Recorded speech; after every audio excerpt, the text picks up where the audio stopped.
Green tribunal यानी NGT ने जयराम सरकार की ओर से शिमला के कोर ग्रीन और अन्य इलाकों में बहुमंजिला बनाने के प्रावधान वाले शिमला डेवलपमेंट प्लान को रद्द कर दिया है। चुनावों से ठीक पहले एनजीटी की ओर से इस तरह का फैसला जयराम सरकार और शहरी विकास मंत्री सुरेश भारद्वाज के लिए एक बड़ा झटका माना जा रहा है। ट्रिब्यूनल के अध्यक्ष न्यायमूर्ति आदर्श कुमार गोयल, न्यायिक सदस्य न्यायमूर्ति सुधीर अग्रवाल, विशेषज्ञ सदस्य सेंथिल वेल और विशेषज्ञ सदस्य अफरोज अहमद की पीठ ने अपने 20 पन्नों के फैसले में कहा है कि ये प्लान ट्रिब्यूनल की 16 नवंबर 2017 की जजमेंट के विपरीत है और ये अवैध है, इसलिए इसे प्रभावी नहीं माना जा सकता।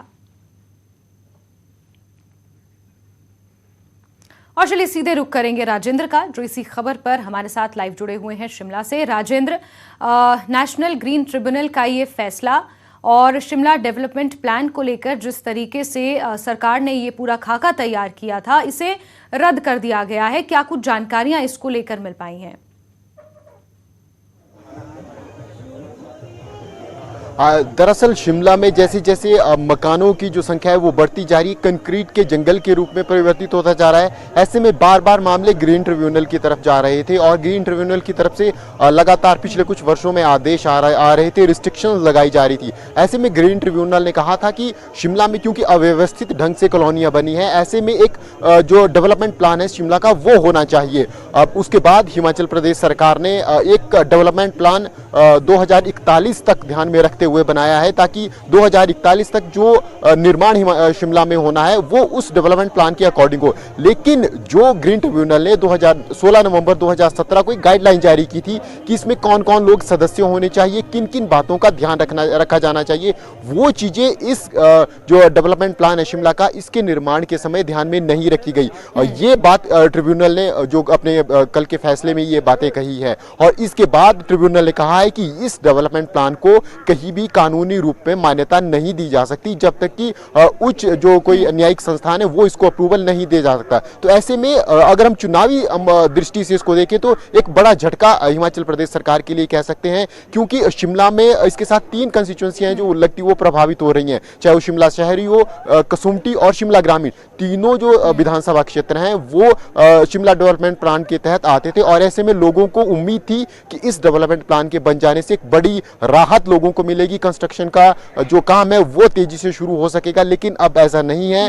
ग्रीन ट्रिब्यूनल ने इसको रद्द कर दिया है, इस फैसले को, प्रदेश सरकार की इस कोशिश को रद्द कर दिया है। ऐसे में कोशिश जो शहरी विकास मंत्री सुरेश भारद्वाज की थी, एक पॉलिटिकली एज भी इसमें चुनावों में मिल सकता था, उसका भी अब नुकसान। जिस खांचे के तहत, जिस ढांचे के तहत ये डेवलपमेंट प्लान की तैयारी की गई थी, इसका खाका तैयार किया गया था, उसमें कुछ कोर ग्रुप्स थे, कुछ ग्रीन एरियाज थे और कुछ कोर एरियाज थे, कुछ नॉन कोर एरियाज थे। इस तरीके से जो जगह है, जो जंगल है, जो जमीन है, उन्हें डिवाइड किया गया था।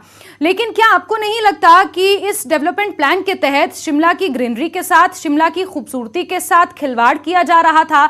और जो बिल्डिंग्स की हाइट्स की भी अगर हम बात करें तो 2.5 मंजिला की इजाजत थी, फिर 3 की कर दी, एक्टिक को भी रेजिडेंशियल के तौर पर इस्तेमाल करने की इजाजत दे दी, जो अपने आप में 4 मंजिला हो गया। तो नहीं लगता कि शिमला की ग्रीनरी के साथ, पहाड़ों की खूबसूरती के साथ इसे खिलवाड़ के तौर पर देखा जा रहा था? और शिमला के निवासियों की अगर हम बात करें तो वो भी इस बात को भली भांति समझते हैं और कोई भी ऐसा रिहायशी शिमला का नहीं होगा जो चाहेगा कि उनकी नेचर के साथ इस तरीके से खिलवाड़ किया जाए। राजेंद्र,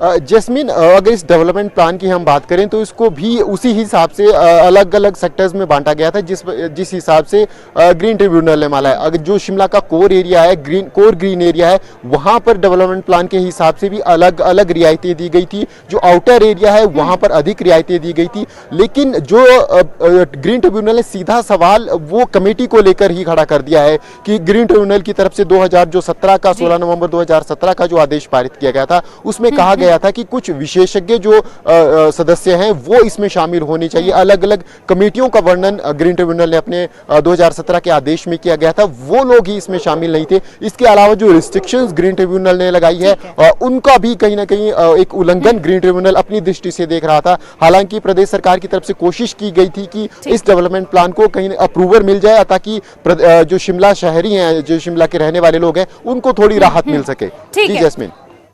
ठीक है, हालांकि जो इस डेवलपमेंट प्लान के तहत कमेटी का गठन किया गया था, उस कमेटी को लेकर एनजीटी ने ऑब्जेक्शन खड़ा किया है। आगे देखना होगा कि सरकार का रुख इस पर क्या रहेगा। राजेंद्र, नजर बना के रखिए। बहुत शुक्रिया तमाम जानकारियों के लिए। और इसी